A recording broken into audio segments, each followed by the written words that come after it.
Well, here we are, once again. Another episode of Uncle Ricky's House. We move towards this new year, and we know it's going to be, like in the words of Star Trek, where no man has gone before. We just know that it's going to be wild. We got a Congress that's being run by some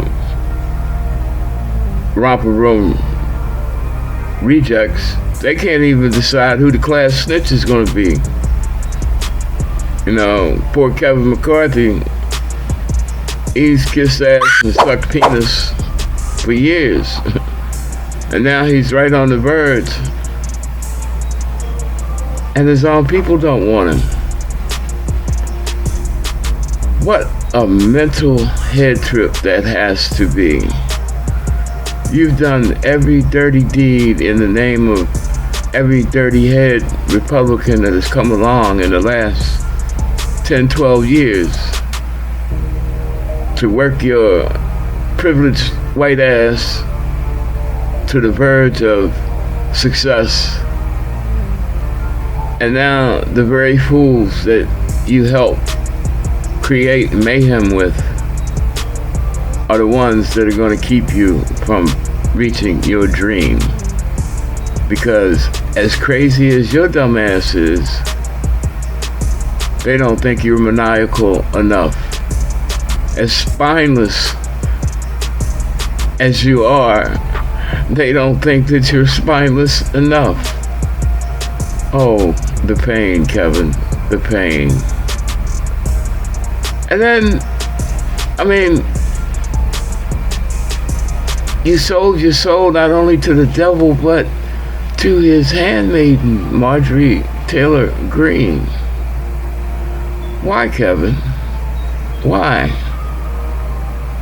Is it something about you losers? You all got to tie yourselves together and go down in one big loser ship of glory? I don't get it, man. Marjorie, yeah, the same one that you almost had to, if you had a backbone, you would have put an end to her congressional career a year ago, 2 years ago. But no, now she is that millstone tied around your neck, and you're going to have to jump down the proverbial well and drown with that crazy blonde bitch. But Kevin, they say karma is a motherfucker, because it'll get you. And it'll get you back with everything you deserve and then some. So you and Marjorie have a good time, because Marjorie herself, seriously, the way things going, I think Jack Smith might have some paper for her real soon. Stay tuned. Maybe that's why she went to Costa Rica for Christmas. Perhaps she may not come back, because Costa Rica, I may be mistaken, but I don't think the United States has a working extradition treaty with Costa Rica. That's why so many, mafia type people. And what was Marjorie's last dumbass, one of the latest dumbass conversations about the meeting of the 5 families? She was equating, the Republican congressional leaders to the 5 mafia families. And then she takes off in a dizzy tizzy to Costa Rica.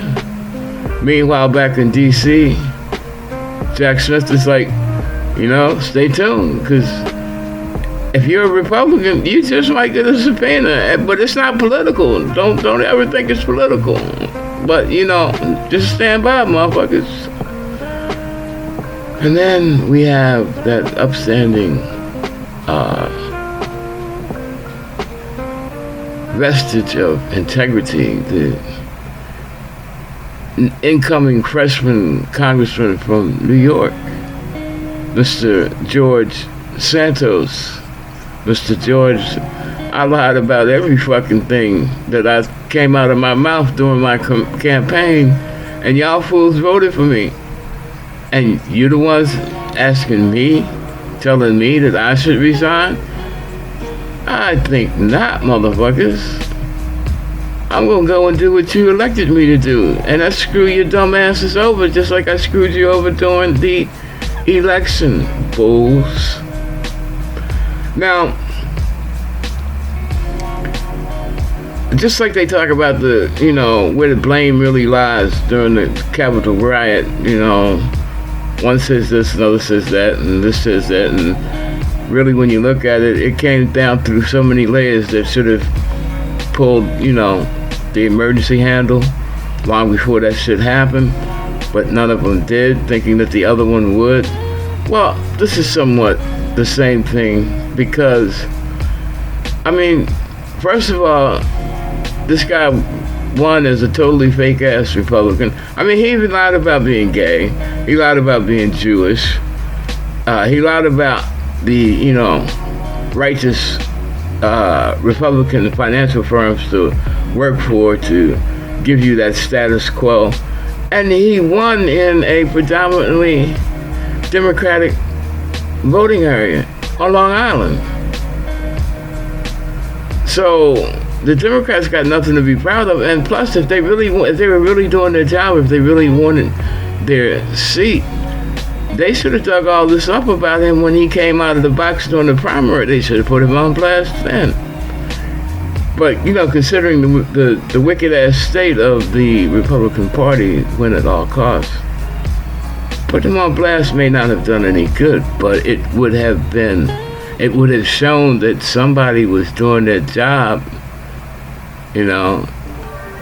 vetting the competition, finding the weak spots. That's not even that's just normal shit. That's not even playing dirty. That's not digging up shit about his wife's grandmother's, past as a fucking streetwalker in downtown Tacoma. That's just everyday shit. This motherfucker lied about everything except his name, almost, maybe, allegedly. He lied about where he went to school, what degrees he had. So, you might have thought you were voting for a gay, educated, Jewish politician, up and coming, and you were really voting for a married, down and out on his luck, Catholic has-been. And if that was what you wrapped your whole vote around, because the motherfucker had no plan, no platform, just like most Republicans of the midterm ilk, you got exactly what you deserve. Now, the Republicans, just like all the other shit that's backfiring and blowing up in their faces, they should be hanging their heads in shame, because how can you run a candidate that is a total fraud? Wait, I take that back. You ran a candidate that was a total fraud, and you got that motherfucker elected president of the United States. So, okay, I gotta give you that one. But considering the political climate right now, and it was a congressional seat, couldn't you show some hint of integrity and just at the primary level and said, no, you can't play because you're a fake. You don't even belong with us. But,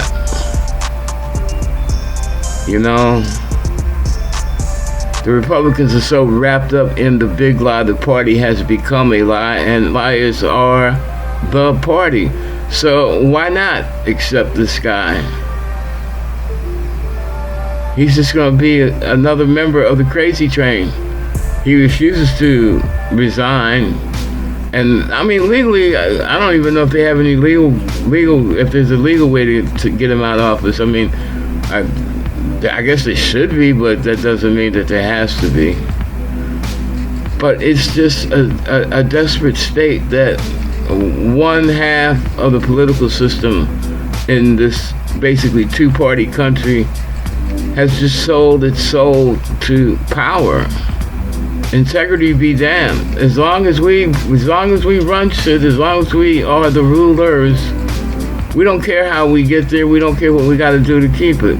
We'll accept anybody that's down with the power trip like we are. When you ask Republicans about George Santos, you get crickets, chirps, maybe little whining noises occasionally here and there, but nothing bold and significant, especially from, say, a person like Kevin McCarthy that wants to show that he is the leader of a party. And I mean, if you really want to get a spine behind something, this is like a slam dunk case. The guy lied. He lied to your people, he lied to other people, he lied to everybody. So how can you piss off anybody by calling out a liar? Oh yeah, I forgot. You calling out a liar in a party of liars. Bad move. I'm sorry, Kevin. Sometimes I should keep my mouth shut, but this ain't the time. You know, I know that we, the voting public, we did this to ourselves, but damn, man, when we do some shit, we do it upright, because we got a fucking train load, a clown posse, a train wreck in Washington, D.C., and the sooner we let that motherfucking train run off the tracks, maybe the better off we'll be. Because the clowns, they're gonna drive us crazy running around in circles, just being the clowns that they are. Well, that's it for me. This is Uncle Ricky saying for one last time in 2022, God bless and peace out. See you next time at Uncle Ricky's house.